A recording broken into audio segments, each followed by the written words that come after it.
에스겔 16장 53절에서 63절까지 말씀을 교독합니다. 내가 그들의 사로잡힘 곧 소돔과 그의 딸들의 사로잡힘과 사마리아와 그의 딸들의 사로잡힘과 그들 중에 너희 사로잡힌 자의 사로잡힘을 풀어주어 내가 내 수욕을 담당하고 내가 행한 모든 일로 말미암아 부끄럽게 하리니 이는 내가 그들에게 위로가 됨이라. 내 아우 소돔과 그의 딸들이 옛 지위를 회복할 것이요 사마리아와 그의 딸들도 그의 옛 지위를 회복할 것이며 너와 내 딸들도 너희 옛 지위를 회복할 것이니라. 내가 교만하던 때에 내 아우 소돔을 내 입으로 말하지도 아니하였나니 곧 내 악이 드러나기 전이며 아람의 딸들이 너를 능욕하기 전이며 너의 사방에 둘러있는 블레셋의 딸들이 너를 멸시하기 전이니라. 내 음란과 내 가증한 일을 내가 담당하였느니라. 나 여호와의 말이니라. 나 주 여호와가 이같이 말하노라. 내가 맹세를 멸시하여 언약을 배반하였은즉 내가 내 행한 대로 내게 행하리라. 그러나 내가 너의 어렸을 때에 너와 세운 언약을 기억하고 너와 영원한 언약을 세우리라. 내가 내 형과 아우를 접대할 때에 내 행위를 기억하고 부끄러워할 것이라. 내가 그들을 내게 딸로 주려니와 내 언약으로 말미암음이 아니니라. 내가 내게 내 언약을 세워 내가 여호와인 줄 내가 알게 하리니 같이요.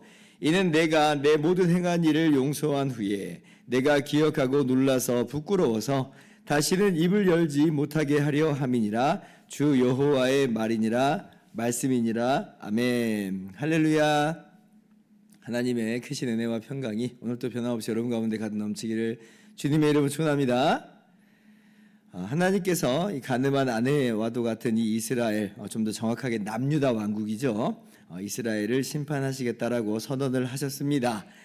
그런데 이스라엘에 대한 심판은 다른 이 주변의 이방 나라들에 대한 심판과 좀 다른 점이 하나 있습니다. 그게 뭐냐면 분명히 공의의 심판이에요. 행한 대로 갚으시는 심판입니다. 그래서 분명히 이제 그 하나님의 그 공의의 심판이 집행이 되기 때문에 전혀 덜하거나 더하지 않는 정확한 시행입니다만은 그런데 이제 그렇게 해서 멸망시키는 것으로 끝나지 않는다는 거예요.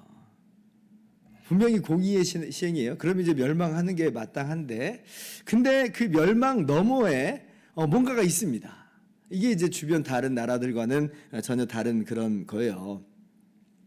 물론 이게 여러분 하나님께서 그냥 멸망시키시고 끝내신다고 한들 이게 문제될 것은 없습니다. 이제 왜냐하면 그것이야말로 정말 공의의 분명한 집행이기 때문에 그렇습니다.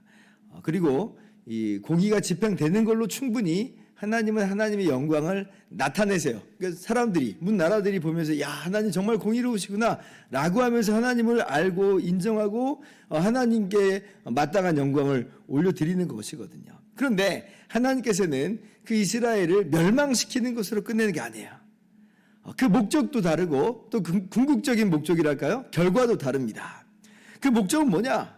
그렇게 해서 그냥 끝내버리겠다는 게 아니라 어저께 우리가 말씀에서 살펴본 것처럼 더 이상 이스라엘이 음행을 하지 않도록 하는 것이 목적이다. 그런 측면에서는 이것이 이제 심판이지만 징계라고 하는 그러한 목적을 또 가지고 있다는 거죠. 그리고 또 궁극적인 그 목적은 뭐냐라고 할 때 그 결과이기도 한데요. 하나님께서 다시 이스라엘과 재결합하신다는 거예요. 그러니까 멸망시키시고 끝내버려도 되는데 그런데 하나님께서는 그들을 다시 회복시키시고 다시 그들과 마치 이 바람난 그 여자를 바람난 아내를 다시 맞아들이시는 그런 이제 모습과도 같이 다시 영원히 재결합하신다라고 하는 것이 주변 다른 나라들을 대우하는 것하고는 완전히 다른 내용으로서 그렇게 하나님께서 이스라엘을 대하시는 거예요. 참 너무 놀라운 애입니다. 우리는 이제 이런 말들을 주로 해요. 뭐 이게 썩 좋은 말은 아닌 것 같은데, 뭐 검은 머리 짐승은 거두는 거 아니다. 뭐 이제 이런 얘기들이 있습니다. 이제 뭐 왜냐하면 한번 배신한 사람은 뭐 또 배신하기 마련이다라고 하는 인식이 우리 가운데 좀 깔려 있고, 그리고 이제 사실 우리의 이 주변 삶을 돌아봐도 그런 일들이 또 있어요. 그러니까 한번 배신한 사람이 또 배신 막 하더라고요. 그러니까 이제 그게 마치 우리의 머릿속에 사고 구조 속에 좀 고착화된 그런 내용으로서 검은 머리 짐승은 거두는 거 아니다. 뭐 이제 이런 얘기들을 합니다. 그런데 하나님 어떻다는 거예요? 하나님 배신 당하셨어요. 하나님을 배은망덕하게 하나님의 은혜를 저버리고 떠나버렸습니다. 아내가 바람이 났어요. 그러나 거두세요. 거두시고 회복시키세요. 자, 이것이 이제 오늘 59절 이하의 말씀인데 보세요. 자, 나 주 여호와가 이같이 말하노라. 내가 맹세를 멸시하여 언약을 배반하였은즉 내가 내 행한 대로 내게 행하리라. 그러니까 이스라엘이 하나님과의 언약을 깨뜨리고 배반하고 영적인 간음을 저지르는 것으로, 우상을 섬기는 것으로, 주변 이웃 나라를 의지하는 것으로 하나님을 떠나버렸습니다. 그래서 하나님께서 그대로 행하리라 라고 이제 공의의 심판을 집행하신다는 거죠. 자, 그런데 60절 보니까, 그러나 내가 너의 어렸을 때에 너와 세운 언약을 기억하고 너와 영원한 언약을 세우리라. 그러니까 지금 이스라엘이 피투성이가 돼서 발짓하던 그때에 하나님께서 너는 살아라 라고 말씀하시고, 그리고 그 이스라엘을, 이 벌거벗은 이스라엘을 하나님의 옷으로 덮어주면서 하나님의 아내로 삼아주셨던 바로 그 언약, 그 언약도 사실은 은혜인데, 근데 그 언약을 하나님이 여전히 기억하시고 그렇게 너와 다시 언약을 세우되 영원한 언약을 세우겠다. 그러니까 하나님께서는 지금 이스라엘과 맺은 언약을, 이스라엘은 깨뜨렸지만 하나님은 잊지 않으신다는 거죠. 내 언약이라 말씀하셨어요. 내 언약. 그리고 그 깨져버린 언약, 하나님께서 내 언약 그랬지만 이스라엘이 깨뜨렸잖아요. 근데 하나님께서는 그럼에도 불구하고 다시 복구시키겠다는 겁니다. 복구시키고 그리고 영원한 언약으로까지 하시겠다라고 하는 거예요. 한마디로 영원한 남편이 되겠다라고 말씀하시는 거죠. 참 너무나 기가 막히는 겁니다. 자, 그럼 이제 여기서 질문이 좀 있을 수 있겠어요. 어떤 질문이 첫 번째 있냐면, 아니 그게 이스라엘을 향한 마땅한 공의의 모습이신가? 공의라고 한다는 것은 정확히 그 행한 대로 대가를 지불하는 것인데, 그럼 이스라엘의 죄악도 주변 다른 민족들과 다를 바가 없으며 사실은 더 심각한 이 죄악이라고 할진데 공의의 시행이라고 그러면 완전히 멸망시키셔야 되는 것 아닌가라고 하는 그런 이 생각이 우리 가운데 들 수가 있습니다. 하나님이 그냥 눈 감아 주시는 건가? 하나님이 이스라엘에게만 침묵하시는 건가? 이스라엘에게만 공의를 시행하시지 않는 건가? 라고 하는 궁금함이 있는 거예요. 그러나 여러분, 이것은 성경에 대한 큰 그림을 좀 보아야 됩니다.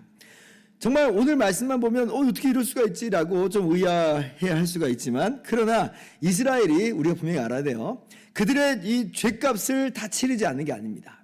그들의 모든 행위대로 이 저주가 부어지지 않는 게 아니라는 거예요. 정말 그 행한 대로 저주가 부어졌어요. 그 심판이 부어진 것이에요. 그러면 이게 어떻게 이제 그렇게 부어졌다라고 말할 수 있는 것인가라고 할 때에 우리가 너무나 잘 알고 있죠. 이사야 53장 6절, 우리는 다 양 같아서 그릇 행하여 각기 제 길로 갔거늘 여호와께서는 우리 모두의 죄악을 그에게 담당시키셨도다. 이번 주 주일날 제가 설교 시간에도 말씀드린 것처럼 하나님께서 이스라엘의 모든 죄악을, 또 우리의 모든 죄악을 예수님께 담당시키시고, 바로 예수님께서 그 모든 이 죄값을 친히 다 담당하심으로 하나님의 공의는 1.1획도 차이 나는 것 없게 정확하게 시행이 된 것이에요. 그러니까 차이는 뭐냐면 하나님의 공의가 시행되지 않았다라고 하는 게 아니라 하나님의 공의가 시행됐는데, 그러나 주변 다른 민족들과는 다르게 하나님께서는 친히 이스라엘의 죄악을 짊어지시고 아들 예수님께서 우리의 죄악을 짊어지시는 그런 차이가 있는 거예요.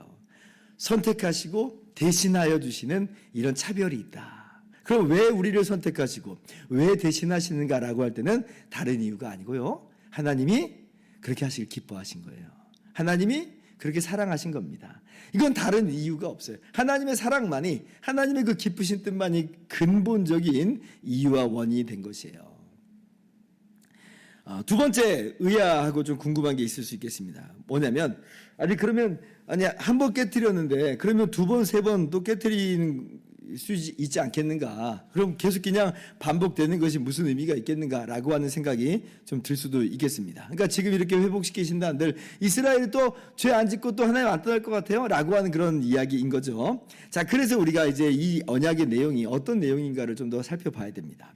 에스겔 36장 26절을 보면 하나님께서 영원한 언약을 세우시는 그 내용을 이렇게 말씀하시는 대목이 나와요. 하나님께서 이스라엘을 정결하게 하시되 새 영을 너희 속에 두고 새 마음을 너희에게 주되 너희 육신에서 굳은 마음을 제하고 부드러운 마음을 줄 것이며 27절 보면 또 내 영을 너희 속에 두어 너희로 내 율례를 행하게 하리니 너희가 내 규례를 지켜 행할지라 이렇게 말씀하세요. 그러니까 지금 단순히 회복하는 게 아니에요. 단순히 그냥 옛날로 복구시키는 수준이 아니라 이 영원한 언약은 그것을 뛰어넘는 바 새 언약이에요. 그러니까 옛날의 언약과도 같이 하나를 이루시는 것인데 그런데 근본적으로 다른 바가 있다는 거예요. 뭐냐? 새 영을 준다. 새 마음을 준다. 하나님의 영을 두시겠다라고 하는 거예요. 이것을 예레미야 선지자는 새 언약이라고 말씀하시죠. 예레미야 31장 31절에 나오는 거예요. 그러면 이것이 어떤 내용인지 우리는 잘 알고 있어요. 이게 뭐예요? 하나님께서 우리 가운데 성령을 보내셔서 우리로 하여금 우리를 위해서 죽으시고 부활하신 예수님과 하나 되게 하시는 거예요. 성령을 보내셔서 우리 주님과 하나 되게 하시는 그 언약. 그러므로 우리의 존재를 변화시키시고 우리의 본질을 변화시키시는 거듭나게 하시는 새 생명이 되게 하시는 그러한 이 언약이다라고 하는 것이에요.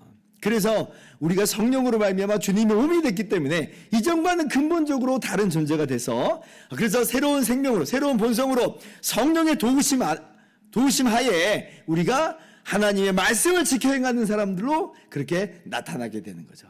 그래서 제가 이제 마태복음 설교를 할 때도 예수님께서 율법의 완성이다라고 하는 그 세 번째 의미가 바로 이런 거라고 그랬죠. 우리로 하여금 이제 성령 안에서 그리스도의 몸으로서 하나님의 말씀을 순종할 수 있는 사람으로 탈바꿈시켜 놓은 거예요. 그래서 하나님께서 율법의 완성자다라고 말씀하여 주신 것이죠. 그러니까 이러한 은혜가 지금 이스라엘에게 주어질 것이다 라고 말씀하시고 사실 그리고 이것은 우리의 그림자고 예표로서 범죄하여 하나님을 떠난 우리 그러나 우리와 기꺼이 하나가 되어주신 예수님의 십자가로까지 우리와 하나가 되어주신 우리 교회를 향한 하나님의 말씀이다 라고 하는 것을 우리가 분명히 깨닫게 됩니다. 우리에게 주신 은혜예요. 이게 얼마나 기가 막힌 은혜입니까? 우리는 하나님을 떠나고 우리는 그 언약을 깨뜨렸으나 그러나 하나님은 예수 그리스도 안에서 우리와 영원한 언약을 맺어주시고 우리의 모든 죄값을 다 담당하여 주시고 성령을 보내셔서 우리와 하나가 되게 하셔서 정말 새로운 본성으로 새로운 피조물로 그렇게 거듭나게 하셨다. 그러니 정말 기가 막힌 은혜를 우리가 받았구나라고 한 걸 우리가 오늘 말씀 속에서 다시 한번 확인할 수가 있는 것입니다. 그래서 정말 이렇게 거저 은혜를 받고 거저 구원, 이 죄인이 구원을 받았기 때문에 우리는 참으로 겸손할 수밖에 없습니다. 자, 63절 보세요. 자, 같이 읽어봅시다. 시작. 이는 내가 내 모든 일을 용서한 후에 내가 기억하고 놀라고 부끄러워서 다시는 입을 열지 못하게 하려 함이라 주 여호와의 말씀이니라. 특징이 하나 나와요. 이런 은혜를 경험하니까 이 은혜를 경험했죠. 용서받았죠. 그러니까 기억을 합니다. 그러니까 놀라고 부끄러워서 다시 입을 열지 못한다. 전에는 교만해가지고 막 판단하고 정죄하고 막 그랬어요. 근데 이러한 거저 주신 은혜, 죄인을 용서하시는 이 은혜를 경험하고 나니까 그렇게 교만해서 판단하고 정죄하지를 못해요. 오히려 우리 자신은 정말 죄인이었었다라고 하는 걸 항상 기억하면서 마치 사도 바울이 나는 죄인 중에 괴수다. 교회를 핍박했던 사도 바울이었잖아요. 나는 죄인 중에 괴수다라고 하는 그 기억을 잊지 않고 정말 사도 바울로 하여금 참으로 겸손하게 하고 참으로 하나님께만 영광 돌리게 하는 것처럼 참으로 기뻐하고 감사하고 찬양하게 하는 것처럼 우리로 하여금 이런 모든 기억들이 어떤 죄책감으로서만이 그런 수준의 죄책감이 아니라 우리를 참으로 겸손하게 하는 내가 죄인 중에 괴수야 하면서 참으로 겸손하게 하는 그러나 이 죄인을 구원하신 주님의 은혜가 그렇게 너무나 기가 막히다라고 하나님만을 찬양하게 되는 감사하게 되는 그러한 입술로서 그런 우리의 모습으로서 나타나게 된다는 거죠. 우리가 바로 그렇게 살아가고 있죠. 우리가 다른 사람을 판단하고 정죄하지 않습니다. 우리가 교만하게 행할 수가 없어요. 왜냐하면 우리가 우리의 옛 모습을 분명히 알고 있기 때문에 그렇습니다. 어쩌면 천국에서도 새 하늘과 새 땅에서도 죄에 대한 기억은 아마 분명히 저는 있을 거라고 생각합니다. 그게 참으로 우리를 겸손하게 하거든요. 참으로 은혜를 은혜로서 알게 하거든요. 어떤 죄책감으로서의 기억이 아니라 정말 내가 죄인이었어. 야, 근데 나 같은 죄인 구원하셔서 이 새 하늘과 새 땅으로 인도하시는 하나님의 은혜가 얼마나 감사하면서 오직 영광을 하나님께만 돌리고 다른 사람을 향해서는 참으로 겸손하면서 그렇게 나아가는 그러한 모습으로 아마 빚어내실 거라고 저는 생각을 합니다. 오늘 말씀이 바로 그런 얘기를 하고 있는 것이죠. 아무튼 자, 그래서 우리가 받은 은혜를 오늘 말씀 속에서 분명하게 확인하고 깨달으면서 야, 내가 정말 기가 막힌 은혜를 받았습니다. 놀라운 사랑. 우리는 신실하지 못하는데 하나님은 이렇게 신실하시고 하나님 이렇게 우리를 사랑하시니 너무나 감사합니다 라고 다시 한번 주신 은혜를 기억할 수 있기를 바라고, 그러면서 오늘 우리의 삶을 정말 주님의 신부로서의 삶으로서 아름답게 빚어나가고 정돈해 나가는 새로운 생명의 삶을 살아가는 저와 여러분들 되기를 주님의 이름으로 축원합니다. 기도하겠습니다.